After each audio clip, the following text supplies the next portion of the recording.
Hi and welcome to RCKicks. On today's show, well, if you've been using these for a long time, it's time to ditch them and get something like this. G.T.Power sent these over for review and I've been using them for about 3 or 4 weeks, so I can give you my honest opinion. Also, I thought it'd be really cool to talk about putting lipos in more vintage stuff. So if you have lots of vintage RCs and you're just not sure about whether you should go down the lipo road, well, we'll talk about that in this episode as well. Anyway, hit it, Charlie.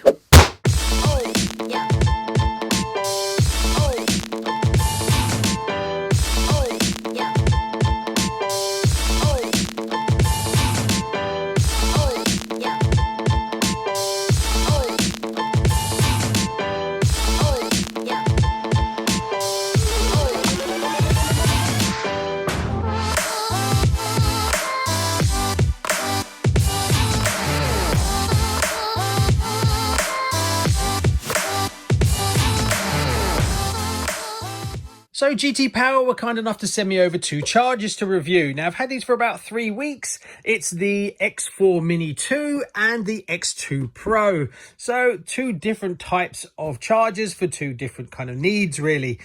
Now looking at them, the quality of the plastics, I'm pretty happy with it. It does feel quite premium. It doesn't feel cheap and cheerful at all. And then obviously we've got the X2 Pro. Now when I pick up the X2 Pro, the weight difference between the two isn't that much. So you'd think this one would be heavier. It's got a fan on the back of this one. So I'm a massive fan of using lipos, especially in my vintage stuff. Now the reason for that is because these chassis were originally designed to carry much heavier batteries, the NIMH batteries that you saw in the beginning of the show. Now these are massively heavy versus the lipos. So I have here 2 batteries that are pretty much the same form factor and almost the same milliamp hours, which is how much energy they actually hold. So there's not much in this, but the difference in weight is this is 43% lighter. Now you take that extra lightness and you put it into a vintage car that was designed to carry the heavier battery, and it really helps. You get more speed, more agility, and they just like it because they were designed for the heavier battery, like I said. So that's why I am a big fan of lipos. Now, a lot of people are put off lipos because there's lots of scary reasons of them burning your houses down and things like that. But it's not as complicated as you think, and having the right charger is definitely a big step in the right direction. So let's take a look at the X4 Mini-2 first. Now, that basically means it can charge 4 batteries at once. So for such a small form factor, that's pretty decent. Now, the specifications are on the box here. I won't bang on about them. You'll have to look them up yourself. But you can see it'll charge LiPo, LiFi, LIHV, Lion, NIMH, NiCads, PB batteries. So pretty much everything that you're going to get your hands on. But most things these days tend to be NIMH, or you're going to be running LiPo, maybe the odd Life battery, I guess. So specifications, it's AC and DC. AC maximum 200 watts, DC 100 watts on the 4 channels.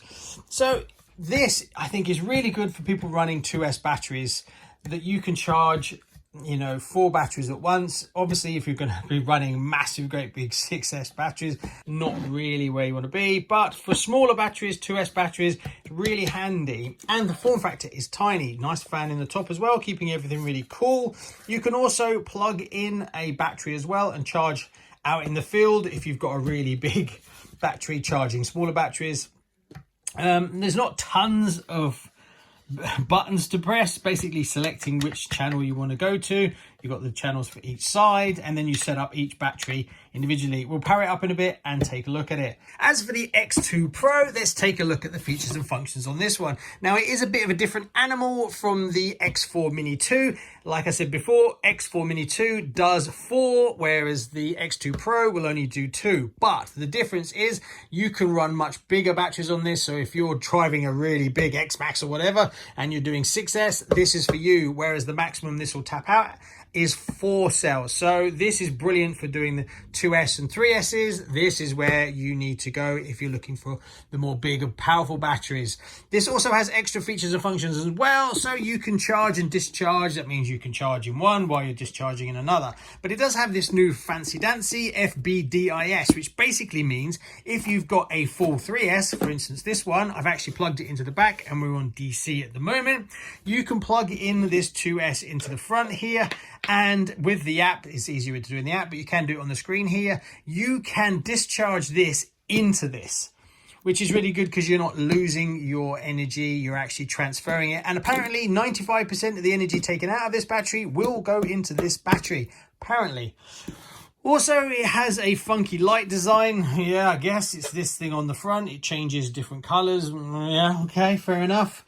Built-in tire warmers. Again, yeah, I suppose if you're out at the track and you're going to be charging this off of larger batteries, then you might have a tire warmer that you can plug into it. Okay, so I've hooked up a few batteries and we're going to run through the GUIs. Now, as I'm doing this as a demonstration, I don't have them in their Lipo bags while charging, but obviously if you're going to be charging, keep them in Lipo bags. I'm only doing this as demonstration purposes. Right, so the X4 Mini-2. So now we can plug up to 4 things into it, obviously up to 4S, I think it was.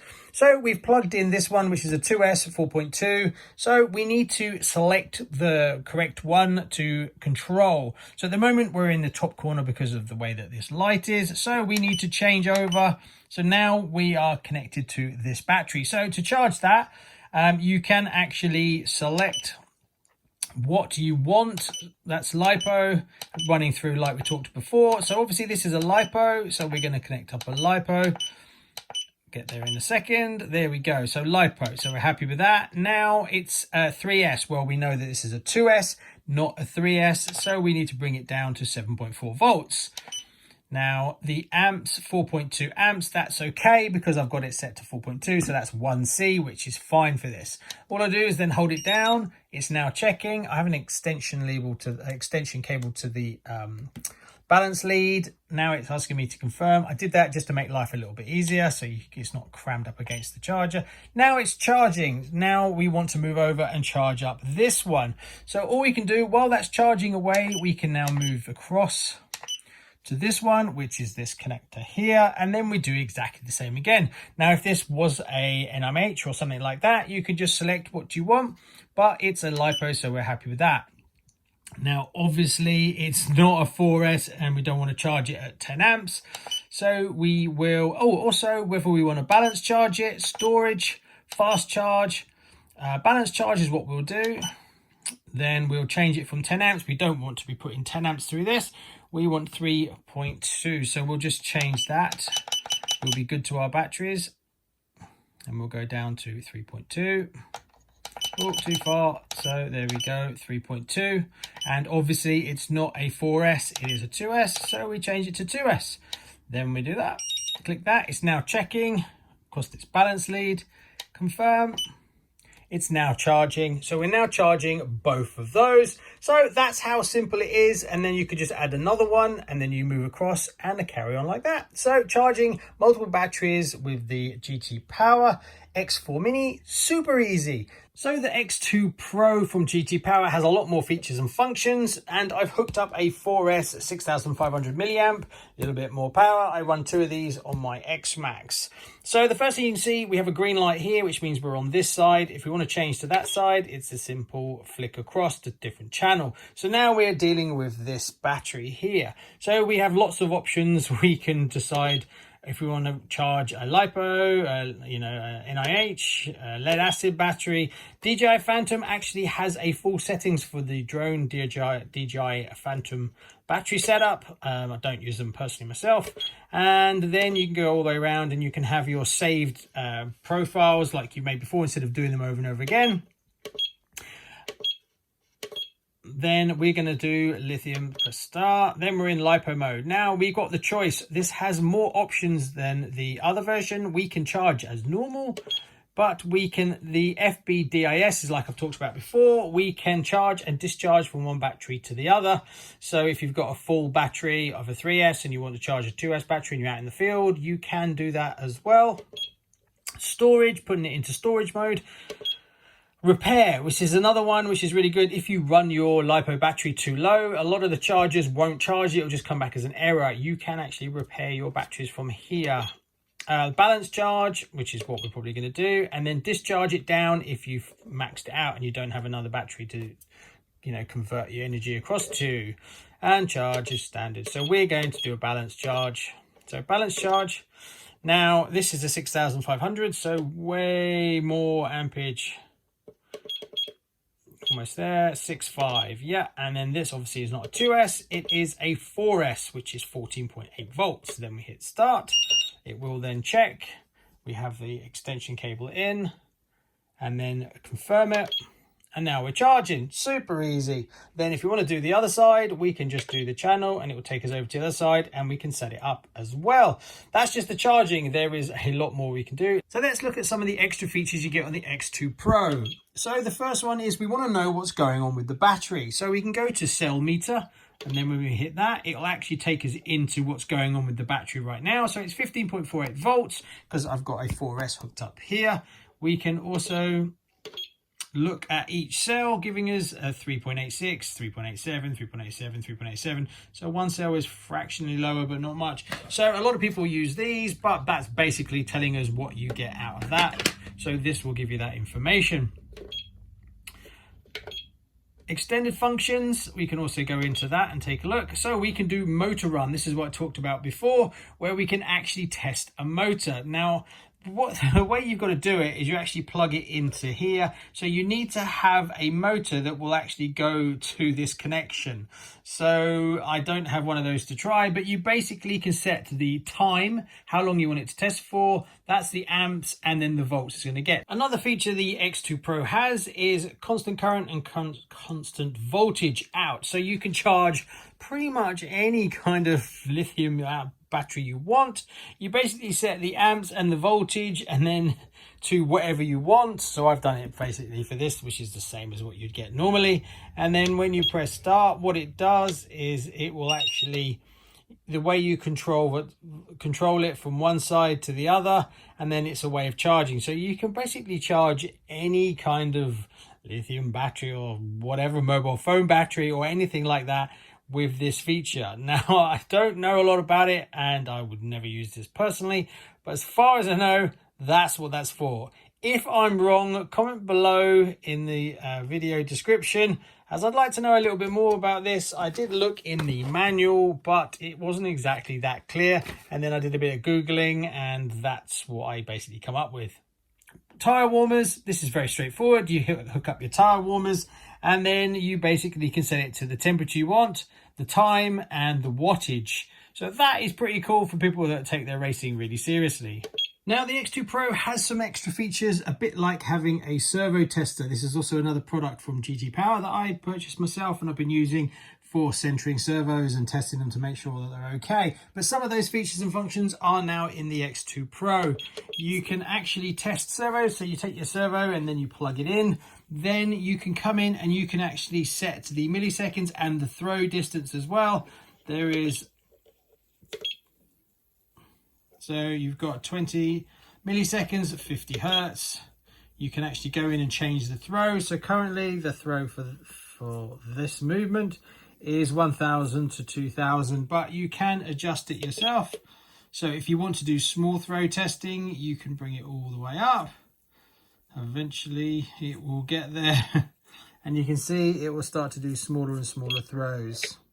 So if you're thinking about getting Lipos, this is my collection of Lipo batteries that I've got here. I have a whole range of vintage stuff and modern stuff, so that's why I've got a kind of whole different range, but I'll go through a few of them quickly. X-Max, big batteries, obviously. That is a 4S, so you run them together, making 8S.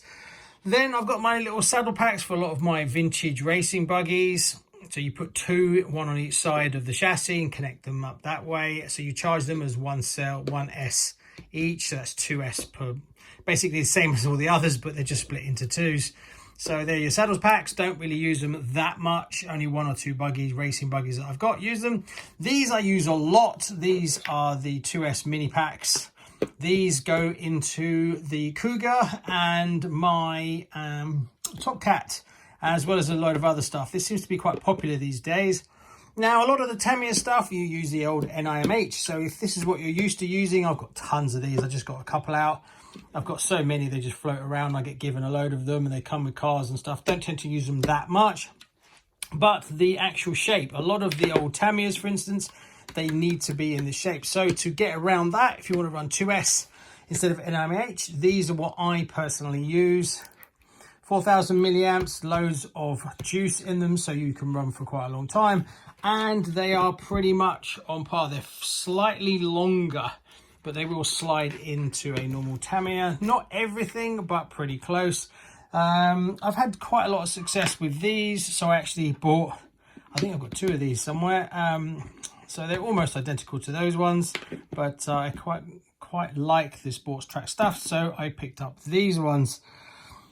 3S ones, these hard case 3S, these actually do go in quite a few Tamiyas. These fit in the CC02, which is really nice because you can have 3S, as well as a lot of other cars as well. That's very popular shape. That one I just got for free, same sort of thing. So that's what I've got. I do like hard cases because obviously they're a bit safer, a little bit more heavier, but most of mine are all hard cases. I don't tend to do soft. These are the only real soft ones that I've got, but they sit in the X-Max well. So that's my whole range, but most people, if you're going to be going away from NIH, you're going to be on 2S. So if you're put off using lipos and you run a lot of vintage stuff and you're like, nah, I heard bad things about them catching fire, burning people's houses down and stuff like that, that it can happen, but usually that's down to human error, stupidity, or just rushing or leaving things alone and leaving them while charging. There is some things you can do that really lower that risk. One is you get buy good quality branded batteries.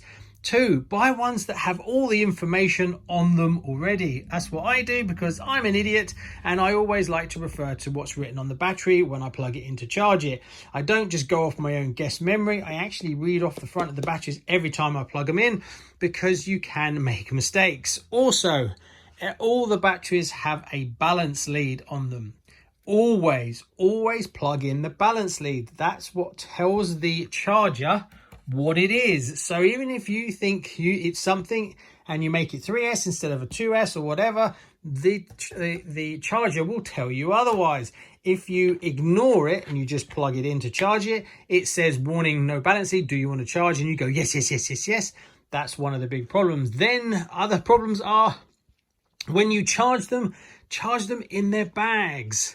So have it in there. That's why I have the extension cables for the balance leads to make life easier, that if something starts to happen, you have more time with them. That also leads on to never leaving them on their own when charging. I never charge and walk off because sometimes they'll start to puff up and you will have time to stop them.